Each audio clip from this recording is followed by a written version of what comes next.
without insurance, do you know the out-of-pocket cost of a complete blood count test? No, ma'am, not immediately. Do you have a ballpark? I do not, ma'am. Okay, a CBC typically costs about $36. What about the out-of-pocket cost for a complete metabolic panel? Ma'am, I'd have to pass on that as well. You have any idea? You want to take a ballpark? I would say $75. Okay, 58. Getting closer. How about flu A? Ma'am, I would take a guess at about maybe 50. 43. This is like the Price is Right. Flu B? I would probably say 44. That's good. How about the cost of an ER visit for someone identified as high severity and threat? I'm sorry, ma'am, what was the question again? How about the cost of an ER visit for somebody identified as having high severity or high threat? High severity, but ma'am, that's probably about $3,000 to $5,000. Okay, that is $1,151. This all totals up to $1,331. That's assuming they aren't kept in isolation. Isolation can add up for one family already, $4,000. And fear of these costs are going to keep people from being tested, from getting the care they need, and from keeping their communities safe. We live in a world where 40% of Americans cannot even afford a $400 unexpected expense. We live in a world where 33% of Americans put off medical treatment last year. And we have a $1,331 expense, conservatively, just for testing for the coronavirus. Dr. Redfield, do you want to know who has the coronavirus and who doesn't? Yes. Not just rich people, but everybody who might have the virus? All of America. Dr. Redfield, are you familiar with 42 CFR 71.30, excuse me? I literally communicated to your office last night and received confirmation that I was going to be asking you about 42 CFR 71.30.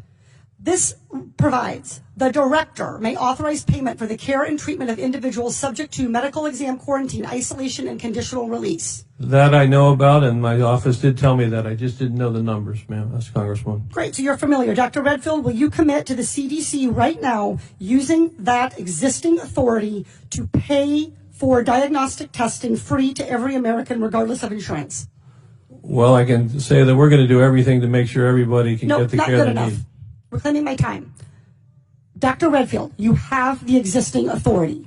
Will you commit right now to using the authority that you have vested in you under law that provides in a public health emergency for testing, treatment, exam, isolation without cost? Yes or no? What I'm going to say is I'm going to review it in detail with CDC and the department. Reclaiming my time. Dr. Redfield, respectfully, I wrote you this letter along with my colleagues, Rosa DeLaura and Lauren Underwood, Congressman Underwood and Congressman DeLaura. We wrote you this letter 1 week ago. We quoted that existing authority to you, and we laid out this problem. We asked for a response yesterday. The deadline and the time for delay has passed. Will you commit to invoking your existing authority under 42 CFR 71.30 to provide for coronavirus testing for every American regardless of insurance coverage?